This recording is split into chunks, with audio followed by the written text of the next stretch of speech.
कहानियां लिखना मेरी ज़रूरत भी है, मजबूरी भी, विलासिता भी और व्यसन भी। वजह ढूंढने की कोशिश करूं तो कोई बड़ी वजह तो नहीं मिलेगी, लेकिन जिंदगी की छोटी छोटी ज़रूरतें बड़ी बड़ी वजहों को जन्म देती हैं और इन्हीं बड़ी वजहों के पीछे जिंदगी के कई राज फना हो जाते हैं।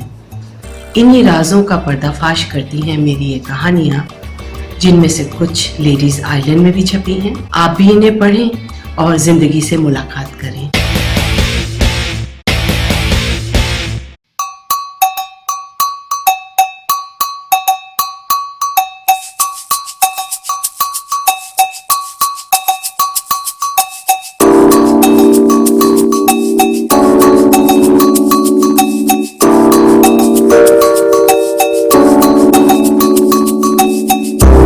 जी की जो पत्रकारिता का साथी वो मैं पुराना साथी हूँ और अभी ये जिक्र करना ठीक है कृपाल जी शायद नया तो हम बचपन के साथी 55 तक चल रहे हैं। कृपाल जी के एक छोटी सी लाइन मैं कहना चाहता हूँ कि जो उनकी लेखनी है उसमें बहुत धार है तलवार जैसी, और जो जुबान है उसमें मिठास है शहद जैसी, लेकिन दोनों का रिजल्ट जो है ना वो एक ही है, वो किला है।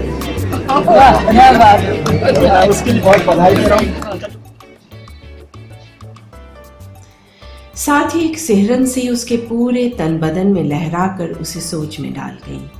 क्या सच ही औरतें बदमाश और बुरे मर्दों की तरफ ज्यादा आकर्षित होती हैं? ऐसा उसने कहीं पढ़ा था, लेकिन ये भी तो पढ़ा था कि औरतें अक्सर मर्द में अपने पिता को ढूंढती हैं, क्योंकि बचपन से ही पिता उनके लिए हीरो होता है, लेकिन खुद उसके पिता में तो कभी उसे कोई हीरो नजर नहीं आया।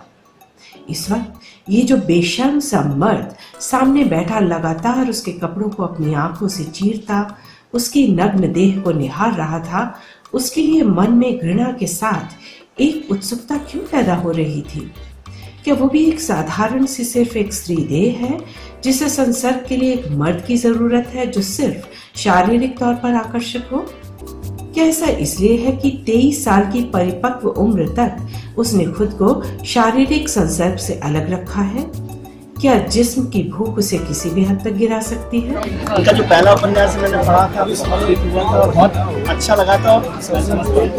कि हमारी खुशकिस्मती कह लें कृपाल जी के साथ है या मेरी बदकिस्मती कह लें, किस्मत तो मैंने नहीं देखा, लेकिन मुझे कम थोड़ा सा वो है कि नहीं देखा, तो भी कोई बात नहीं, कृपाल जी के साथ नए कथाकार को पढ़ना अपने समकालीन जटिल समय की कमों और कल्चर को छूना है, क्योंकि बहुत से अनुभवों से हर व्यक्ति वंचित होता है। उसका समाज जिस तरह का होता है उस समाज तो कई लेखक से लिखते हैं, लेकिन कृपाल कौर के बारे में अभी जैसे मैंने सुना कि वो पत्रकारिता से इतनी खूबसूरत मीठी लड़की को गीताश्री के साथ गीताश्री मेरी बहुत प्रिय है। गीता है जो जीवन भर देती है, चाहे जितना उदास हो। और वंदना के बारे में तो मैं कई दफा ये बात कह चुकी हूँ। तो मुझे लगता है कि कृपाल को मैं पढ़ूंगी